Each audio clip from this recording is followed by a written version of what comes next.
We were in a minibus and there was a stretch of autobahn. 2 GT3s went and it frightened the life out of us. A bit like being in a train when one's coming the other way.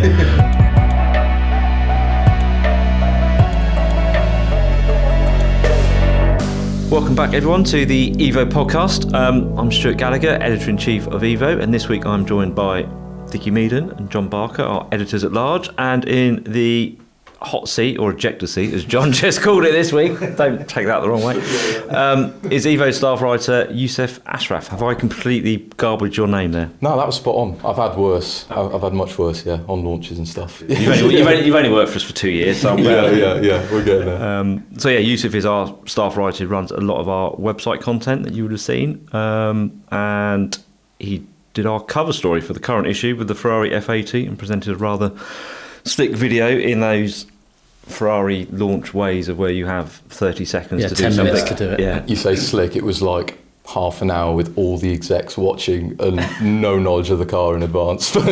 That's how it goes with Ferrari, isn't it? I'm sure they told you exactly what they wanted you to say. Yeah. That's what we've been up to since we last met. I think most of us have been head down in pretending to write. I've been writing lots, Stu, yeah, just flat out writing really. Yeah, you know me too. Yeah. What have you been doing, Stu? Yeah, I've been flat out writing as well. Going to Nando's. Going to Nando's for the first time. You can't just say you've been flat out writing, because I know you haven't. Well, we went to your birthday party as well, but Yeah, apart that was really good. We'll gloss over that. Which birthday was it, Stu? One of them. 15. Anyway, moving swiftly on. It's been a bit of a weird time because it's that time of year where everyone is posting their. We're going to get serious for a minute, guys. By the way, their Q3 results, which normally we wouldn't bother with, but they make quite alarming reading.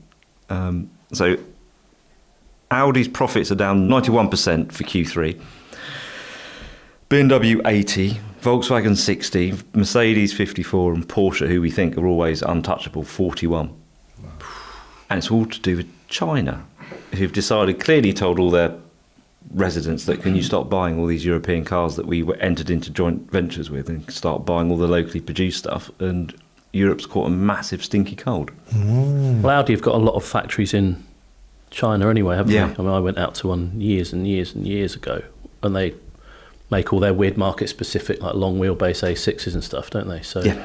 that must be why they've been hit hardest, Yeah. I'm assuming, because even the cars they build in country aren't selling either. No, it's a bit of a wake-up call, I think, for some of the legacy manufacturers. I mean, Audi has also announced it's launching a sub-brand in China, just for China, called Audi. Yeah. But it's uppercase Audi. So that was solve it, you see. But I thought that was quite, we don't normally go into this stuff, but that was quite alarming set of figures, really. And while we can all go, well, we all told you no one's going to buy EVs, Well, it impacts everything, It doesn't it? impacts Because they haven't everything, got though. money to spend on any development. No. Certainly not at the level they have been.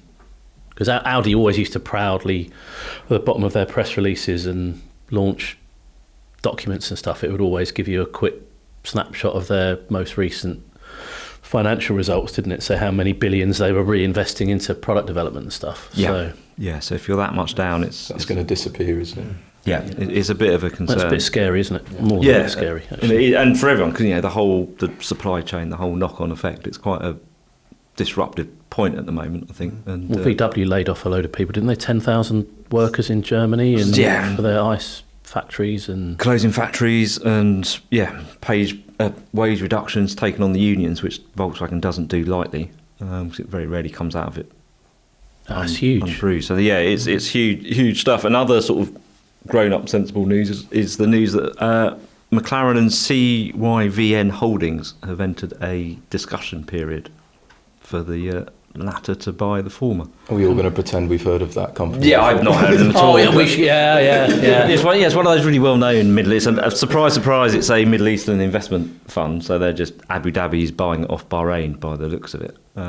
Lock, stock and barrel. So it's Automotive with a stake in the group as well. So I don't know, for the but electronics and the all the electronic other bits and side bobs. and the whole bits. But CYVN, who we haven't heard of, also invest in NIO, which is the Chinese. Yeah. Well, they're not a startup now, but they're the ones who are doing the whole battery, take the battery out and change it, Swappable swappable batteries. they're backing the 4.7 guys, which a lot of those are ex-JLR, who are looking at electric vehicles, who combined, they purchased Gordon Murray Technologies last year to take on iStream. Okay. So it could be that whole, we've always said, what does McLaren needs to broaden its portfolio from mid-engine carbon fibre supercars, which are amazing, but there's quite a shallow pool. So whether this hopefully gives them some, I think the official line is it's capital investment, advanced engineering expertise and pioneering technology that McLaren will be able to benefit from and they will put in. So hopefully that's some good news. Well, you can assume all the big established automotive marks that were circling around McLaren aren't going to be doing that now, are they? No, not seeing that Audi and BMW are 80 and 91% down, and there's always the big rumours it was one of those two, or they were having a sniff around, or having conversations at least. But so I wonder if that profit impact for Audi is going to mean, because they're just about to embark on their Formula One programme, aren't they? Well, how do you earn a small fortune in Formula One? Is you start with a big one, but it looks like they won't have a big one to start with. But yeah, they're too far down the line, surely, to pull out of that in 2026, aren't they? I mean, they've built they've got their team, and they're beavering away for the last year or so, haven't they, on the car? So yeah, they've been working on the powertrain, signing drivers and engine deals and that kind of thing. Yeah, it'd be a big thing to row back on, and surely they've got to have the confidence that this is a blip rather than a trend. I think the grid slots are worth so much money as well in Formula One now, aren't they? They're I think for McLaren and Aston Martin, probably the F1 team is probably worth more. Oh, certainly, isn't it? Because they can generate so much money in sponsorship, can't they? Yeah. I guess, or if a manufacturer did want to get on the grid, there's only 10 slots currently. Exactly, yeah. So, yeah, but I think the F1, I think they're too far in. And as you say, it's you've started an engine program. They're recruiting a lot of people, so I think that will stick around. You have been doing something though, Yousuf. I have, yeah. Whereas we've all been beavering away, pretending to write Car of the Year copy. Staring at our screens. Yeah, that's it. I've been driving Dacia Duster, actually. And when the invite came through, I did think, what is this about, Stu? Is this the cover story? But no, it was actually quite a nice little car, quite an honest car, built for purpose, no complexity that it doesn't need, and yeah, quite enjoyed it. I know we had a long-termer. We're trying to get another one soon. Yeah, they've always been one of our favourite sort of. It's a non-Evo car, isn't it? There's some charm about them. And it's like a Skoda Yeti, isn't it? Yeah, they're always good fun to drive, and they're quite unexpected. But I think if you've got to have something that, A, it's nice that it's affordable, B, it's practical, but there's something about them that it's unpretentious, isn't it? Yeah. And I've also been over to Germany to have a passenger lap in the new GT3. Now we're getting into the meaty part. That's the Duster GT3. Yeah, that's it. GT3. Not the Duster GT3. No. That's coming soon. Where was the lap? Was that at It was or Hockenheim, but their experience centre, so like a little circuit. Yeah. Your Bergmeister at the wheel, who is pretty handy. I was pretty shocked when I got out of the car. Yeah, legs shaking. I was trying to keep like a straight face, but yeah, he's a proper driver. Yeah, passenger laps are a weird thing because you don't usually get a whole lot from them, I don't think. But I came away thinking that the Gen 2 has all the intensity and the noise that we love from a GT3. It was quite shocking, actually, how loud it was from inside the cabin and the ferocity and how he was just smashing over curbs and things. It felt like a proper GT3, which I think is good news. That's good.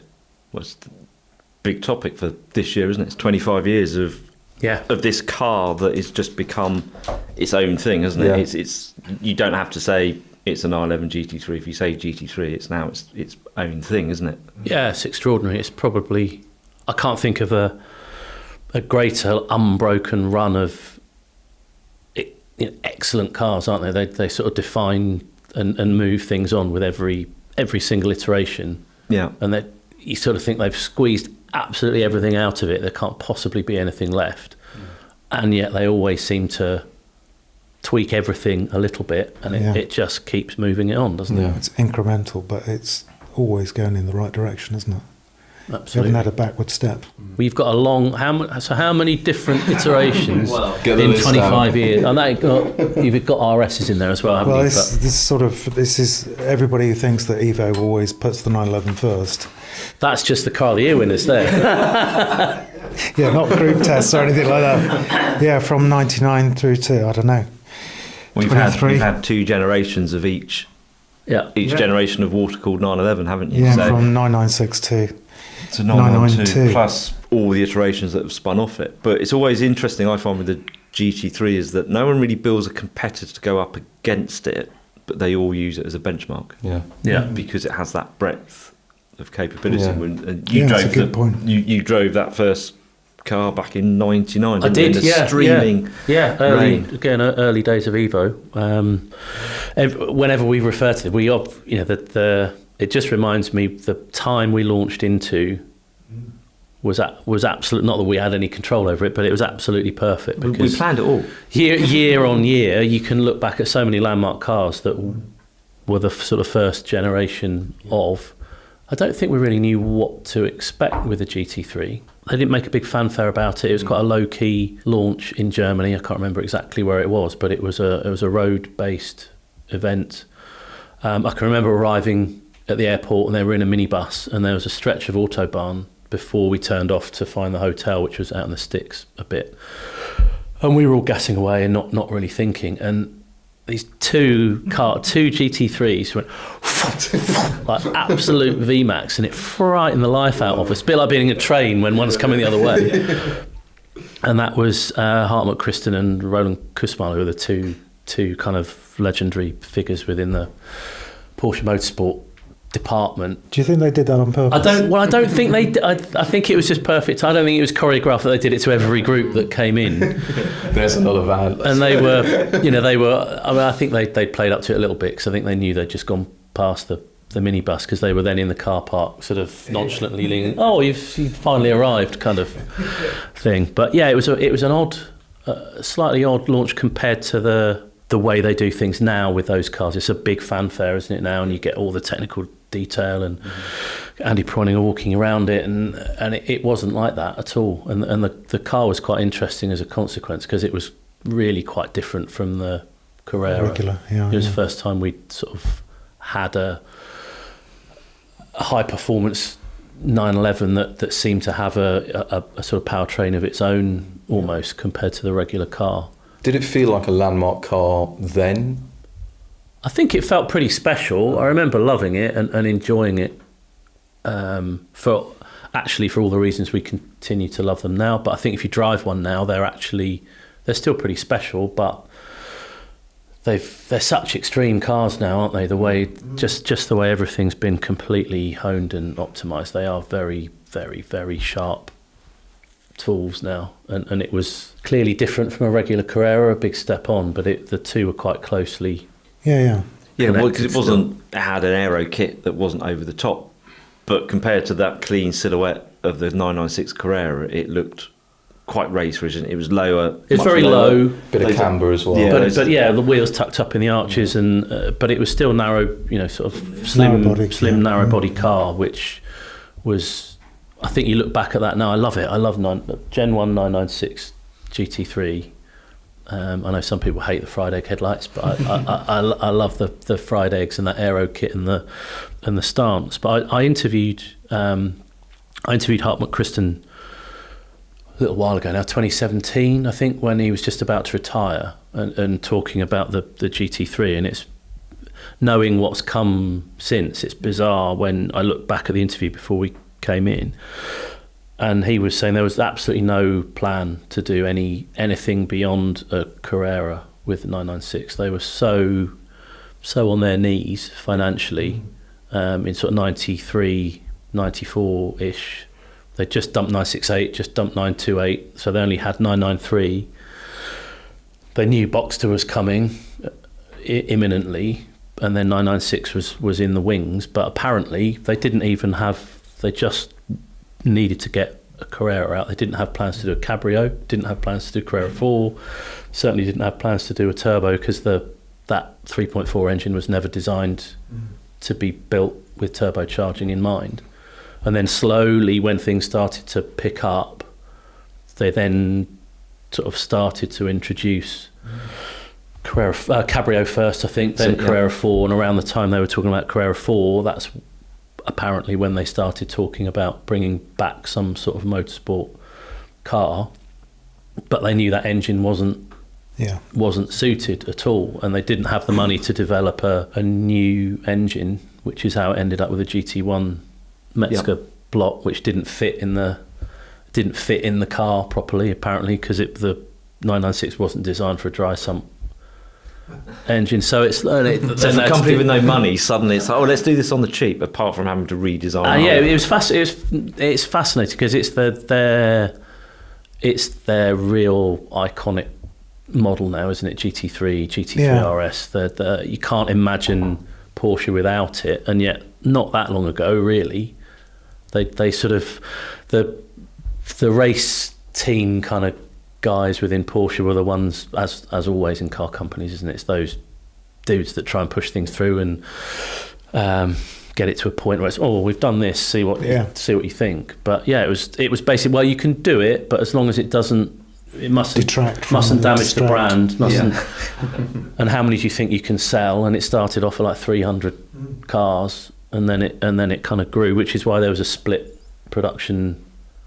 The 2 batches of car, I think 800 or so was the most they could build before the first turbos started getting built, and then in which time they'd sold another 1,000, they had an interest in another 1,000 cars, and then they were up and away, really. But it's weird to think that all of this might not have happened had it not been pushed through by a really small team of people within the company. Was particularly when they were on their knees, weren't they? Yeah, 12,000 cars or 10,000 cars a year, I think they were selling. Yeah, and it was everything was hinged on Boxster and 996 working, and that was the focus. Just get these working. We've got lots of shared components, wasn't it? Lights and doors, and everything. Front end, wasn't it? From A pillar forward, pretty much was the same. Dash, all those, that Wiedeking sort of production process as well, of just in time that he'd brought. He was a very clever man, wasn't he? Saved the company. We sort of that. It was. They had 2 options, wasn't it? I think from memory, I'll probably get shot down in flames, but it was either he presented his way of doing it, or Mercedes buys a share of Porsche, and the Porsche family and Piech went with. Yeah, they made the right. Wiedeking, they made the right choice, didn't they? But he was very hard. Yeah, he was very much. Well, you can do something if it sells, if it makes. He didn't do any vanity products, even though over the years things like Carrera GT and stuff, but they all came out of other scenarios that, well, we've built this engine now, we need to use projects it. But yeah, it just sort of appeared, didn't it? I think we got an old-fashioned press release in the post with 4 prints in it and a press release of here's the first. It was shown at Frankfurt show, wasn't it? Sort of quite low-key on the stand. Did that launch? It was 99. It's on its first car of the year. Yeah, it went on. I remember. Second. It's the second car of the year we did, wasn't it? Yeah, silver car. Picked it up. Fantastic uphill shot at Knock Hill. You see with the seat under the front wheel. On those Pirelli tread block, couldn't you? Yeah, we picked that up from JCT 600. It was on display, and I got the train up to pick it up to bring it down to the office, and then we drove it back up to Scotland, because that's how we used to work at Evo. Oh, you're halfway to where you need to go. If you go back to the beginning and we'll start again with everyone. That actual car was up for sale not so long ago. It was, wasn't it? Yeah. Whatever it was up for, I was probably 99% short of the funds to do it, but it's like, oh, I love that car. It was a very special thing. Club sport spec as well, that car, which makes quite a big difference actually when you drive with a different flywheel and stuff. The non-club sport cars don't quite have the same zing to them. These days it's just like a cage, isn't it, and a fire extinguisher. Club sport, it's not different. There's nothing mechanical difference. But it was always going to be onto a good thing, because the standard car had won car of the year with the year before. The base car was very good, wasn't it? So, but it was, and it's been the case with all of them all the way through, that it just gives you more of everything you want about a 911. Quicker revving engine, more power, more focus in terms of chassis, and it looks a bit better as well. I think, I know we're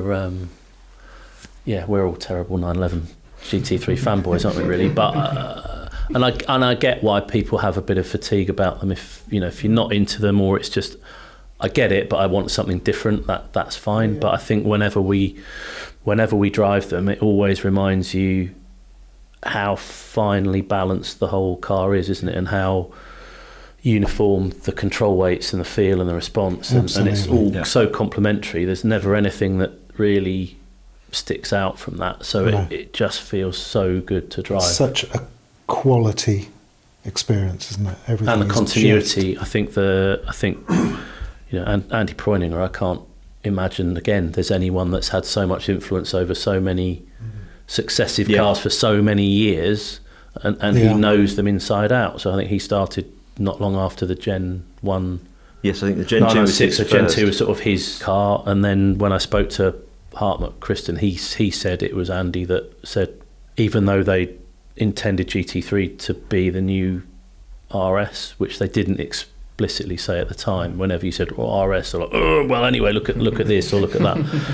He said, I think there's an appetite for people that want more from these cars, because I think some tuners were probably doing more to it. So he kind of pushed them to then do 996 GT3 RS, which is a great car, amazing car. Last fully analog, no traction control, fully manual 911 RS, and that was weirdly that wasn't a car of the year, because Porsche's, I don't know that they even had a press car until very late, did they? They had a press car with white with red, but they had it came quite late. It was delayed, or just, I think maybe it was possibly down to demand. One of these things where pesky customers got their cars before freeloading journalists. Because I drove a car at Silverstone, which ended up being a exclusive, because we got one from a customer. Yeah, and we did a group test, didn't we? And then we did Noble, Ferrari, and a Corvette, and Exige, Series 2 Exige. Yeah. That was Neil Primrose's RS. That was a blue one, wasn't it? White with blue, I think. That was the only dodgy thing about that car. The colour schemes were all... Red's quicker. Red was better than blue. Grattan's catalogue, boys' bedroom, 19... Yeah, I don't... But they're still like that now, aren't they? Or the latterly, like the 997s had quite a few different checkered decors and stuff on them. And Yeah, like copied by R26R. But they'll be the ones that, if there's a Cars and Coffee in another 30 years, it'll be the one in the terrible colour with all the horrible stickers. Oh, look at that, it's amazing. When we were all slagging it off at the time. But I've driven so many cars over the years, but a lot of my sort of shut my eyes and think back to the best drives I've had. Quite a number of them are in GT3s, which might be an indication that we spend too much time in them and drive them too much. But I love the way they do what they do. Absolutely, and they have. It's been a continuous line, like you say. Everything has improved incrementally. Each model that comes along, a little bit more power, more revs, but the whole package is just as well polished. Do you remember when we did Track Car of the Year 2007? It was at Cadwell Park. Yeah, you did all the on-track stuff, and I did all the road stuff. So that was 997 Gen 1 RS. Viper Green. Yeah. And I left that till the end of the day, and I had to drive back from Cadwell to bottom end of Lincolnshire, a road I know very well. Yeah. And that's stuck in my mind. Just the first couple of miles, I thought, this is it. This is everything else. Might as well just pack up, because this is the car. Because it works. They work. As soon as you get rolling, there's quality there, and enjoyment with the gear shift and throttle response and steering feel. And then you just go faster, and it gets better, and you go faster, and it gets better. And even right at the limit, if you get it on a circuit, they're still fantastically controlled, precise, and rewarding cars. They never catch you out. It's a remarkable legacy. Is there anything that has got close to that package, or had elements of, there's cars that have beaten them in tests, and I think Ferrari have got quite close, haven't they? BMW, when they're absolutely on their game with M3 GTS, the V8 cars. We look at Ferrari's special cars, like the 360 Challenge Stradale. those are all Yeah. in the vein of, aren't But they? in their own Yeah, very different cars, but all their ingredients are matched to how Yes. Ferrari want to do it. yeah. But that's the thing, isn't it? Because like these Ferraris, special Ferraris, they're such a different price point, and they're so much harder to get. And I think that's one of the things about the GT3 is that They're not as hard to get. yeah, not as hard to get. Yeah, but like you can pick up a GT3 now for 150 grand, which is a lot of money. But you look at the comparisons, and it's AMG Yeah. GT Pro, the new one, 180 grand, Yeah. and not as much fun on track. The other thing about the GT3s is up until the point when the whole world clocked onto the fact that 911s, especially the special ones, were really undervalued. They were really good value. And we talked about buying one. I think Nick Trott suggested going halves on a 996 GT3 RS, and it was only 50 grand at the time, 50, 55. They still haven't. Probably shouldn't say this, should I? Yeah, you're about to ask me this one. I think they're still of that breed. They're still quite undervalued. I think Gen 1 GT3s. Yeah, well, everyone always says in the collector's world, don't they? You either buy the first or the last, but no one seems to buy the first. And I don't know why, because surely if, because the value of them, you think, well, that's a bit of a no-brainer. If you want a GT3, the most special one is the original.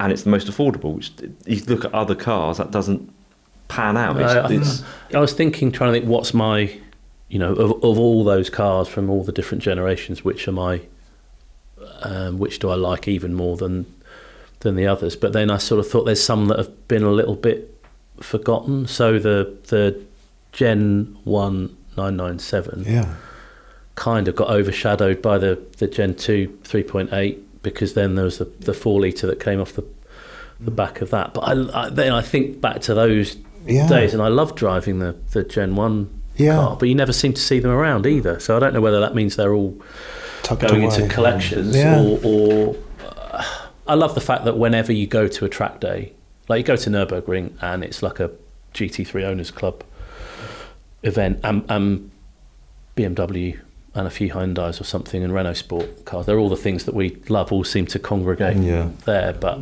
I can't think of another car other than a GT3 that's been driven so hard by so many of its owners. Clio 182 or something. Yeah, but it's amazing, isn't it, that it seems to have cornered the market in a car that you can actually own and really drive hard around the hardest circuit in the world, and it just seems to thrive on it. I think it's all part of the legend of the car now. Well, that's why they used the Metzger engine, wasn't it? Because it's unburstable. I mean, it's been used in so many different applications now, and it's always reliable. So you've got that. So you're not going to blow your engine up. The brakes work, which is never always the case. The BMW was going back a while. Yeah. They nailed it right from the start. Adjustable suspension, so you can set it up pretty much how you want it, to your personal taste to a degree. So yeah, what's not to like? It was built for that. It was developed there. It's spent good portion of its development there. So wherever you drive them, though, it always feels like it was developed there as well, doesn't it? Yeah, it's one of those. It's one of those cars. Whenever you get to the very limit of a GT3 or a GT3 RS, you just know that some engineers have been there before you, and they've made sure that it behaves in a nice, linear, predictable, exploitable way, which is what makes them so compelling. Which is why you look at the list.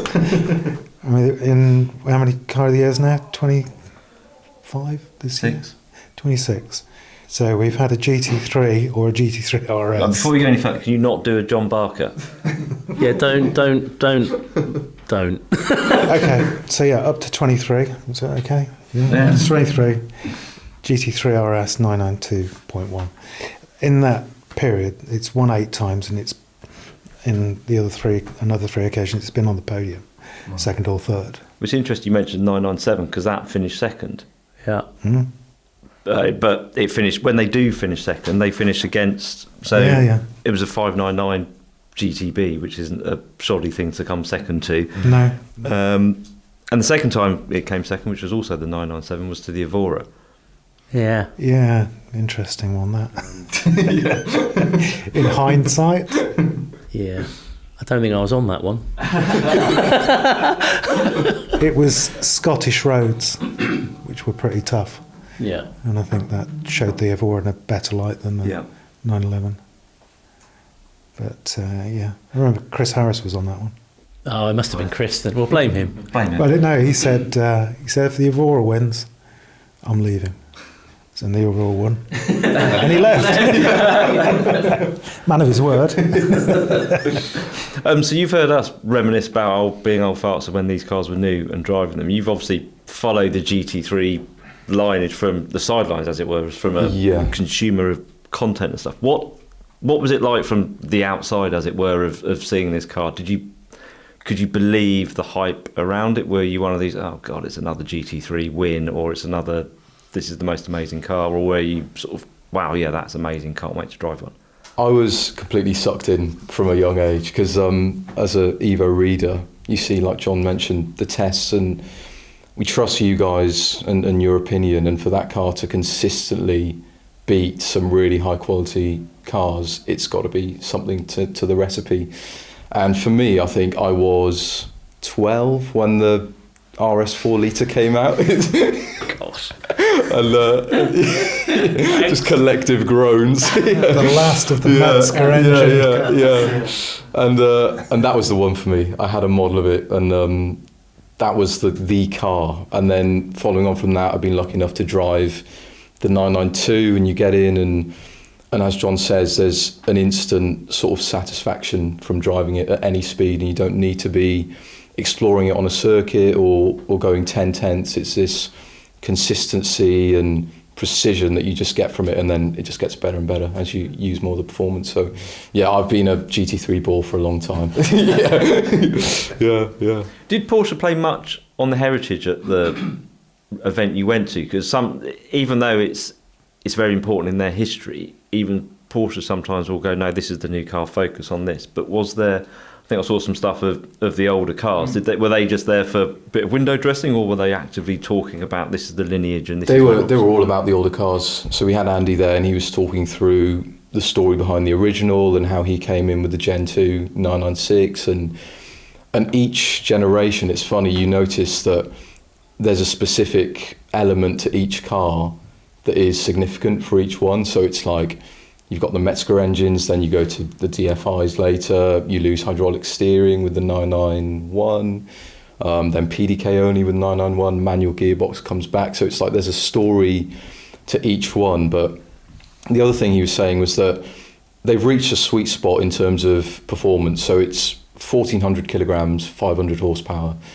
And that they feel is optimum for a road car. You don't really need more. And I think lots of manufacturers are chasing bigger numbers, but with that comes more complication to manage, more power, more weight, four-wheel drive. And I think that's probably a reason why the GT3 is sustained for so long, is that they've kept the basics there and refined it rather than just making it something different and more powerful. Yeah. Like you've got the GT2 RS. Yeah, I think they have the luxury of turbo. Exactly. Yeah, they've got a big gun well. they can wheel out, can't they, every once in a while, but they haven't got sucked into the keeping up with the Joneses kind of thing. Yeah, can use other cars to do that with, can't they? It's not a good reflection on everyone else, though, is it? When you think, whenever you speak to engineers from other manufacturers, they'll always mention this car as a target car or a benchmark car. So they all know them intimately because they all have physical cars that they look at and drive, and yet they still can't ever seem to quite just copy the recipe, get there. I think it takes that sort of focus that you get with Honda and Type R.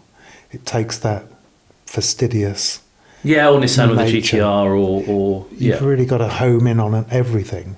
And probably they're the closest teams, aren't they, in terms of that consistency and continuity, and like an intuitive sense of what they're actually trying to build. Yeah, I had I look back just now on my phone, I've still got the message. When I was at JLR, Dave Pook had a Cayman R, which he absolutely loved, and he sent me a message and he just said, why should I go for a GT3? And I looked at it, I sent it back, 8,200 RPM, and he went away and he bought one. And he said, everybody in this company who's developing cars should drive and a then GT3. he used that to inform Project 8, didn't he? And Project 8 actually is one of the few cars that you get in, unlikely though it seems, doesn't it? This proper hot rod. Yeah. Looking Small Jaguar saloon with a big engine shoehorned in it. But the immediate feel of the steering, and if you shut your eyes, you could almost be in a GT3. So it does translate to the most...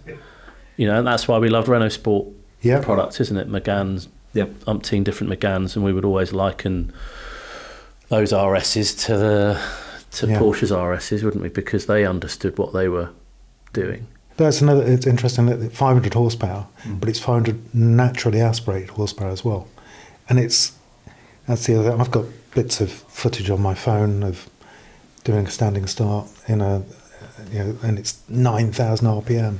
And it is glorious because you get to 6 and it's like, that's really interesting. And then it just sort of takes off again.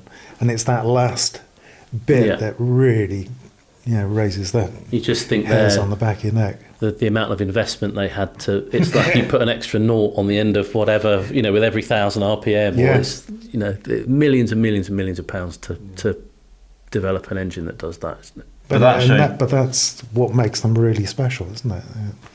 Nobody else is doing that anymore. Everything's turbocharged. But it shows the confidence in the product, doesn't it? That we will stick with 500 naturally aspirated horses. We will go with 1,400 kilos, which means we probably have to not do certain bits that some customers' markets will demand. It's like, well, no, because that takes us away from the philosophy of now what the car is. Yeah. Why haven't other car companies got that confidence in their own product? I know, obviously, when you've got a successful product, it's much easier to be successful and to success breeds success, and that confidence comes with it. But nobody's ever taken on the 911 basic 911 Carrera and beaten it. No. What chance do you have with the GT3? You have to do something slightly different, don't you? do. Like AMG GTR, Yeah. bit more. But even that, it's still it's based on the normal GT model, but the R's or the Pros, and whether it's even Aston, when they did the GT8, I know it's a very special project, but they don't go far enough. You think if you go a bit further and create something special. GT8's an interesting one, isn't it? Because I love that car, but it didn't have enough engine performance. No. And that sounds great, but they needed a special engine to go in a special car. The V12 is a special engine, but still not in that because the GT12 race car kind of way. And the GT12, the balance wasn't right, and it just the GT8 was the more GT3 like car, but the motor just didn't have the performance to back up the price tag, really. I don't know what's going on next. No, you might have heard some strange noises. I think it's maybe a table tennis match, which might be a good place to have a break. John's going to crack out his ginger nuts, so to speak. And we'll see you back here in a moment. Thank you. Bit presumptuous, Stuart.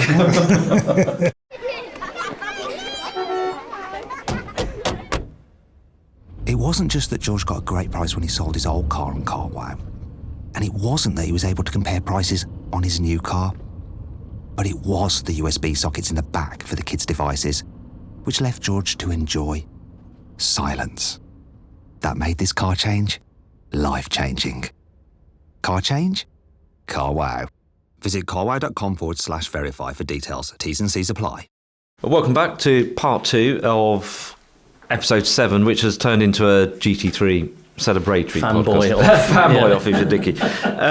But it's not always had its own way, this mythical, well, not mythical, it's this iconic Porsche, because there have been some close calls. It's lost a couple of times in Car of the Year to some cars, but we were just talking, weren't we? Those cars are always very, very special cars, the ones that run it close or pip it to the post, aren't they?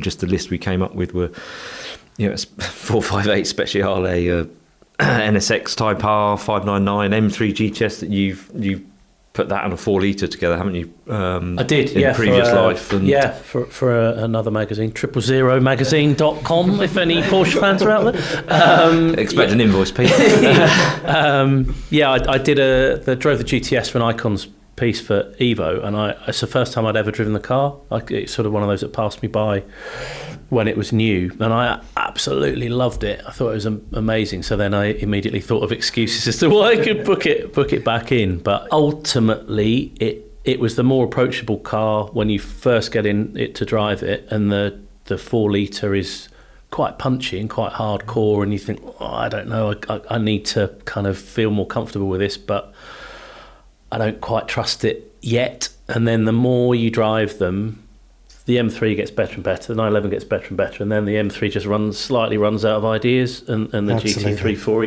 just, it's not by much, but it's by enough for it to, just to attain a level that the M3 can't quite get to. But that M3 is a really, really, really special car. And if you think that M3 is still based on an M3, it's still a car. Yeah, I mean, it's a coupe, saloon, estate, cabriolet, and they managed to make it into a GTS that runs. Yeah, they built a special engine for it, and they really pushed and pushed and pushed to do the best they could. They put the old slider heater and ventilation controls in. Yeah, to save weight. They really went for it. It was a really cool, lots of attitude, and just crackles with that kind of special charisma that those cars have. But I think that was quite a lesson, because it had been a while since I'd driven a 4 litre as well, and it just reminded me that it requires you to understand 911s as well. I think if you get to know them, they've just got little tricks to make them do exactly what you want to do, and other cars don't quite have that repertoire of being really neat and tidy and precise, or you can just bully it a bit, or the 911 always seems to have that little bit more to give, I think. There's lots to learn, isn't there? Always. I think special cars, when you've got a lovely S1 Elise, haven't you, and a very different cars, but I'm sure it's the same. You get in the car and it's just got its little quirks. Yeah. When you know it, you can drive it really well. Yeah, exactly. Yeah, it's something to learn and chip away at, I think, if you're an owner. Another car might give you instant gratification. You feel like, I'm getting loads out of this. But like with the Elise as well, you can drive it in a certain way, and you know where the weight is and how to play with it to get the most out of it. And that's, it's part of what makes it special. It was exactly the same on the group test, where we had the GTS and the 4 litre, and I think it was a V6 Exige, some big Merc as well. Was it the Merc or the GTR? I thought it was a Merc, actually. Might be a Black Series CLK. And the Merc, it was a very thin performance car. Once you'd driven it hard, you knew exactly what it could do, and it was falling short already. I remember driving the 4 litre, and it was from the factory to the Nürburgring, then did a lap of the Nürburgring on Touristfahrten, and thought, cripes, this is pretty hardcore. We hadn't done the shoot yet either, so I didn't want to do anything. I couldn't commit myself. And then the next day, I think we went back. I think Jethro was driving the 4 litre, and I snuck out behind him in the GTS, thinking this will be hilarious, because I'm going to have such an easier time of it. Yeah. And it just edged away from me. So they do have more capacity. It's a more difficult puzzle that they've solved to make the 911 work, and it does just take the experience to a different level, like I think they've sort of found advantages in what should be a disadvantage. Exactly. So 911s always have great traction, don't they? Because the weight's at the back. So against an M3 or something, it's always going to be slightly traction limited. But 911s are always. But even at the Nürburgring, that's so annoying. Yeah. But some of the Car of the Year cars that have beaten 911s, so NSX-R, Type R, the Gen 2 NA2 car, would be right towards the top of anyone's list of 21st century, the best 21st century drivers' cars. And they're very similar. Absolutely. It's a mid-engine kind of GT3 type car, isn't it? And they have all the same qualities. Yeah, and that one has an engine as well that comes close to matching the rest of the package. But with quite a lot less power, actually. So arguably an even greater achievement, isn't it, in a mid-engine car, which can be twitchier. Yeah.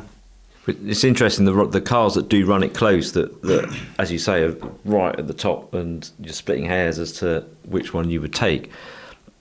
Excluding the Nismo GTR, which is obviously everything, performance and handling and stuff. Everything else it doesn't chase power. It still fits to that GT3 philosophy. Then the M3 GTS, NSX Type R, even the Speciale, they weren't chasing horsepower. They were chasing fine tuning and sort of that finessing an already good product. And it just goes to show, doesn't it, that actually that's where, back to the point earlier, you chase performance and you compromise so many things on the car, whereas if you have a philosophy of what the car should be, you get a better car off the back of it, don't you? The interesting thing about the Speciale is because they did chase the power, but it was, again, it's still normally aspirated. Yeah.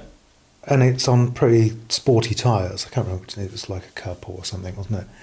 But you can drive Speciale in the wet really hard, and it's the very linear, very predictable throttle that allows you to know when it's you that's and that was right at the pushing. point where their electronics were getting really, really good. And I think with less of a spike, with a more linear engine delivery than the later turbocharged stuff, they could really dial that in, couldn't they? So you could just edge it. Yeah, Speciales always make you feel like you're the best driver in the world, don't they? And sometimes you are, maybe, but sometimes it's the car's doing quite a lot for you, but it's so subtle that you just think, I've absolutely nailed this. I know exactly where the car is and what it wants me to do. But I remember turning the traction off. And it's still playful and predictable and still progressive. Predictable. And Malky was in the passenger seat, almost crying. He's saying, "We haven't done the shoot yet." Splashing One more skid. in Wales, going from puddle to puddle, which is remarkable. I think that's the closest. It's a real. Do you want a GT3 RS? Can we say that? Yep. Or do you want a Speciale? That is a really difficult. You sort of think Ferrari has a lot of baggage. Porsche looks a bit plain, but when you're driving either of them, they're really, really. But it comes back to Yousuf's stuff. point, though, isn't it? Probably money, no object. Arguably, you might go for the Ferrari, but they're like double the money or more, aren't they now? Yeah. So if money's a consideration, you get the best possible car for your money with a GT3, don't you? Yes, I think. absolutely. Well, it's that impossible question to answer, as we've tried to over the years, haven't we? We had Hebe, which is the infamous 3.8 3.8 RS, isn't it? Gen was 2, our 997. 997 Gen 2, which was our car of the first 200 issues. Yes. And then Having that car won Car of the Year as well, didn't it? Yes. yeah, against GT2 RS 458, I think, wasn't it? It wasn't Speciale in that year's test. Yeah. Speciale was the next year. And then Speciale was our most significant car of the first 25 years of Evo, wasn't it? A slightly different criteria. But they came out. The RS sort of was in that year's car of the year in when it would have been 12, 13 was on your list. And Speciale was the year after. They never actually met. In that car of the year. I think that would be the impossible. They both sort of speak to the same qualities, don't they? Absolutely. I think, and maybe Ferrari has a bit more magic, and perhaps because we're so used to the GT3 being they're just so consistent, aren't they? And Ferrari are very good, but they don't. That car sits above all their others, doesn't it? In a way that you would be hard pushed to find a GT3 or an RS that's that far above its because they're siblings. all complete Of cars, the same thing, aren't they? Yeah.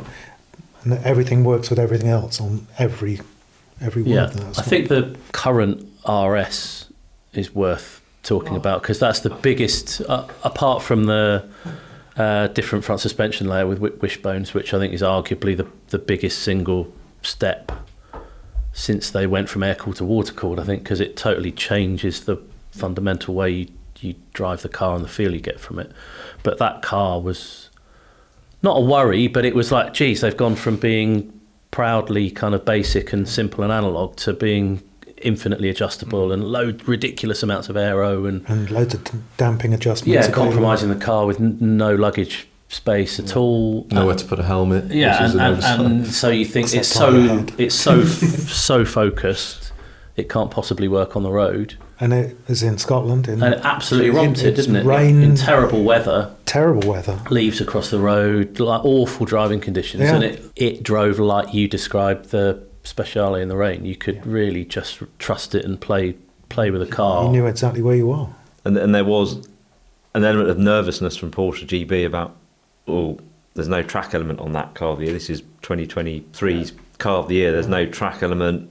It's very much a track car. The launch was at Silverstone, wasn't it, with no road Yeah, driving? international launch, no road driving at all, which I get because a lot of the interaction with the car, with the diff and the damping and you know all of that stuff, and understanding the aero, you needed some time on track, and they were quite shy of really letting anyone do road driving for a little while after that, and I can understand why, but God, it's good.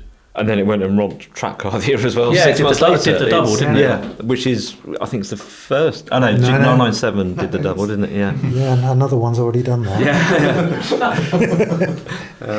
But yeah, it just shows, doesn't it, that it's that reinventing the formula, but in the right ways. It's not right. Okay, we're now going to go down this route. I think that was an acknowledgement that they really had squeezed the pips out of it because it was always front end limited. They could find more downforce on the back, but they couldn't balance it at the front until they obviously sat down and thought, right, well, if we do away with the front luggage area, we can then find a load on the front, which means we can find a load more on the back, and it was quite a transformative moment, I would imagine, to be in that meeting, because then it would have led to all the other stuff they would need to do to get the car to work in different situations. But again, you didn't have to drive the car quick to enjoy it. No, absolutely not. The joy was there on a wet, bumpy road, which is crazy. Yeah, it's got that same... Compared to adjusting the dampers. And you think compared to it's all Cayman gimmick. GT4 RS the year before on the same roads, which in theory is more our sort of car because it was very, totally kind of analog thing. Yeah. And it just, I love it in the right situation, but the window for the right road, right mood, right duration is so narrow. Like, to drive it as a normal car, it just didn't work up there, did it? No, had you not broken your back the week before, you would have certainly done it driving the RS on some of those roads. Well, I had driven it in South France with Jethro and the Speziale and the Type R. Yeah. So we'd been there and we'd done that. And the STO, STO was on there, wasn't it? Yeah, the Hurricane STO. So we'd been there already, so you knew that it was, against a very high quality field. It wasn't even, it wasn't in the same postcode as those cars, which are, as we know, NSXR and Speziale, just so far above everything else. Yeah, it's interesting how the Cayman GT4 has been very close philosophy to the GT3, and you can feel what goes into a GT3 that makes it special, makes a GT4 special. But the RS seemed to be a bit of a... It's not less than the sum of its parts, exactly, but it doesn't quite have the magic that you might think it should. It's the car that we've been daring them to make for years, isn't it? Yeah, and it's sort of that thing of careful what you wish for. Well, it's a classic motoring journalist thing, isn't it? It's like everyone moaned at BMW years ago to do an M5 Touring, the V10, then no one bought them, did they, at the time? And they've made another one. Then they've done another one, so we'll see, won't we? But that Cayman sort of, you'd always sort of step towards a Cayman GT4. The first one from 2015 that won Car of the Year, and then 2019 it won again. It's that. It seems to just be sort of GT3 light, really, doesn't it? Yousuf, where do you think the new car? Do you think them talking about we've settled at this sort of level of power, and do you think that's a sort of Porsche way of acknowledging there's really not much left to get from it? Or I mean, I think it's quite convenient that they say that 500 horsepower is the optimum, because at the same time you've got emissions regs and that kind of stuff, which stops them squeezing out even more power from they're doing all they can to maintain that number, aren't they? I guess. So I think 500 is what they're aiming at, but emissions are slowly taking them away from it, and then the development of the engine is to get back to that level. So I think it kind of works out on the whole, but yeah, you're right, it is sort of the limit of what they can do, I think. But it's not a bad limit to... No, it's fine. You never get out and think, this is a bit slow. Well, that's the last thing you want people to think, I need more power in it, because it just, as we've said, it just goes down the wrong path, I think. And they've got other models to do that, so they don't need to sort of head down that route. Here's an impossible question. to end I know this what's week's coming. podcast. Yeah, you must know what's coming. It's so obvious. Impossible and obvious. No, I've been prepared for this, Stu. Right, so which Cayenne would you have, John? Yes, none of them. So we're going. So it's you've got to pick one. They're all lined up out there. RSs and GT3s. 964, obviously, Stu. Did they exist? The such a thing? 964 GT3? Yeah. I haven't got that on my list. It's always late to the Come on test. in, John. If you, Yeah, if no, you've, if you've prepped for it this. is that car from Cadwell Park. It's the 997 GT3 RS. GT3 RS, which was, they talk about, that's as much power as you need. In that car, with that weight, which is, I think was just over 1,300 kilos, it was about 400 and, I don't know what horsepower it was. It doesn't matter. It's all perfectly balanced. You know, the performance, the grip, Yeah. and you get all of that richness, you know, whether you're ambling or you're wringing its neck on a circuit. So that was the one that I think in the 25th anniversary issue, that was what I said then. Yeah. So I'm just being consistent, really. Go on then, Yousuf. I haven't driven that many GT3, so my list is quite short. All right, so which would you have, and then which would you most like to drive? Yeah. So for me, the 992 is the first one I drove, and Not a bad place to start. yeah, exactly. PDK or It was a PDK car with the wing, and yeah, blew me away. But for me, it's got to be that 4 litre is the one that I want to drive, the 997, because I think it's obviously the last of the truly analog RS cars, hydraulic steering, manual only, and I just like that it's a bit like the 992, just quite extreme, and it's not sort of hiding the fact that it's a full-blown RS. It's got the stickers and stuff, and yeah, I'd love to drive one of those. Go on then, Mr. Damn it. GT3. Yeah, take it. Yeah.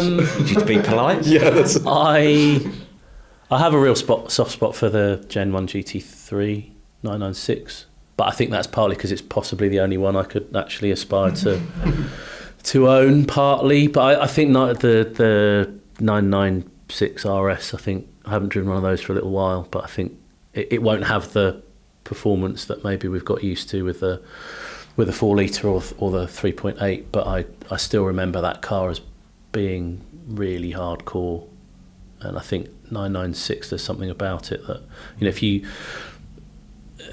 know, it's always the way, isn't it? Whichever generation replaces with 911s, oh, well, it's a little bit bigger and a little bit this and a little bit that. So if you boil it back down to the first air-cooled car, I think that would be the one I'd have in the garage. I think sentimentally I'd go for a Gen 1 996, first one I drove. Yeah. That car of the year car, but I think I'd have Hebe. I'd have a Gen 2 997 RS. I'd be fascinated I think- to drive that and a 4 litre again. I Yeah. suspect it is only at the nth degree that, you know, you get probably, it's harder to get on with for more of the time, the 4 litre, but then when you really click with it, it's got that bit extra than The last the few percent. 3.8. But I think the 3.8 is the sweet spot, actually, probably of all of them. Yeah, it's just that every time we have an excuse to try and book that car in, isn't it? Every drive you have is as good as the last one you have. Sometimes you can always think, oh, it's not quite as good as I thought it was, but that seems to be, certainly for me anyway, it's the one that I would go for. Which I think is a good place, as any place to end. So thank you very much, Thanks, Stu. Dickie, Yousuf. Cheers. Hope to see you back in that hot seat, Yeah. ejector seat. The whole mood was lifted by a younger, less cynical person being on the panel, wasn't it? I think we were amazing. We haven't talked about EVs at all. No grumpy old men at all this week. Good. And John as well, thank you for your contribution again. Some of you have asked where you can get some of these lovely mugs from. Which No, they haven't. They have. They have. I don't do plugging for the sake of plugging, Dickie. I only do it for... I like the way you smoothly do it, and then I've ruined it for you. and then you Stu. ruined it for me. Thanks. Same place you can get our excellent T-shirts, Stu. They're on the Evo shop, so if you, I think it's evo-shop.co.uk, you find some new lovely merch. Just that in we time have for launched. Christmas. Yes. Perfect. Stocking filler. Stop all that. So thank you very much. We will see you all again next time. Till then, goodbye.